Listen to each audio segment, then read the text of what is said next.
नमस्कार, आप देख रहे हैं मीडिया हलचल। मैं हूं आपके साथ पूजा यादव। उत्तर प्रदेश में चुनाव हैं। उत्तर प्रदेश में चुनाव को लेकर तमाम दलों की ओर से पूरी तैयारियां की जा रही हैं, लेकिन इस बीच इस चुनाव में सत्ता पक्ष के लिए सबसे बड़ी फांस बना हुआ था किसान आंदोलन।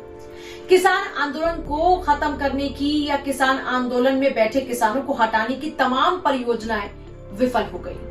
सरकार की तरफ से बहुत समझाने की कोशिश की गई, लेकिन किसान माने नहीं और किसान लगातार अपनी जिद पर अड़े रहे। उनकी एक ही जिद थी, उनकी एक ही मांग थी, और वो मांग थी कि आप तीनों कृषि कानूनों को, जिनको वो काले कानून कहकर पुकार रहे थे, आप इन 3 काले कानूनों को वापस लो।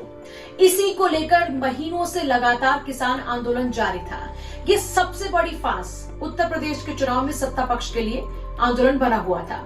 लेकिन शुक्रवार का दिन बेहद खास रहा हर लिहाज में।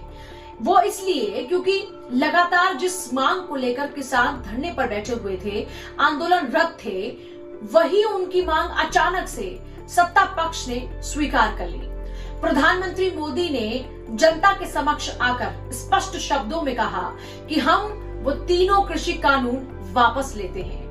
हमसे ही कमी हो गई, हमसे ही गलती हो गई कि हम अपनी बात आप तक ठीक तरीके से पहुंचा नहीं पाए। इसके बाद क्या था? राजनीति में अलग अलग तरह की बयानबाजियां शुरू हो गई। कहीं पर किसान आंदोलन में जो किसान बैठे हुए थे, कहीं जश्न का माहौल था, तो वहीं राकेश टिकैत ने स्पष्ट कर दिया कि आने वाले दिनों में हमारा ये आंदोलन खत्म नहीं होने वाला है और आंदोलन तब तक चलेगा जब तक कि संसद में ये जो कानून है उनको रद्द नहीं कर दिया जाता। लेकिन सबसे बड़ा सवाल इस बीच ये उठ खड़ा हुआ कि अचानक से ऐसा क्या हो गया कि सत्ता पक्ष को ये कृषि कानून वापस लेने पड़े। अब इसकी कुछ खास वजह थी, हम आपको बताते हैं। सबसे खास वजह थी कि उत्तर प्रदेश का चुनाव बिल्कुल सर पर है। उत्तर प्रदेश के चुनाव में पश्चिमी उत्तर प्रदेश बहुत खास है, या यूं कह लीजिए कि सत्ता के सिंहासन पर बैठने के लिए पश्चिमी उत्तर प्रदेश पर अपना कब्जा जमाना बीजेपी के लिए बहुत जरूरी है। 130 सीटों पर 217 में जो है अपना कब्जा जमाया और 217 में जो 130 सीटें थी वो बीजेपी के खाते में गई। यहाँ सबसे खास बात यह है कि पश्चिमी उत्तर प्रदेश पूरा प्रभावित था किसान आंदोलन से। यही वजह है कि कई दफा बीजेपी के नेताओं को इन गांव में जाने से परहेज भी करना पड़ा, क्योंकि आपको याद होगा मुजफ्फरनगर में ही उमेश मलिक के ऊपर किसानों ने स्याही तक फेंक दी थी।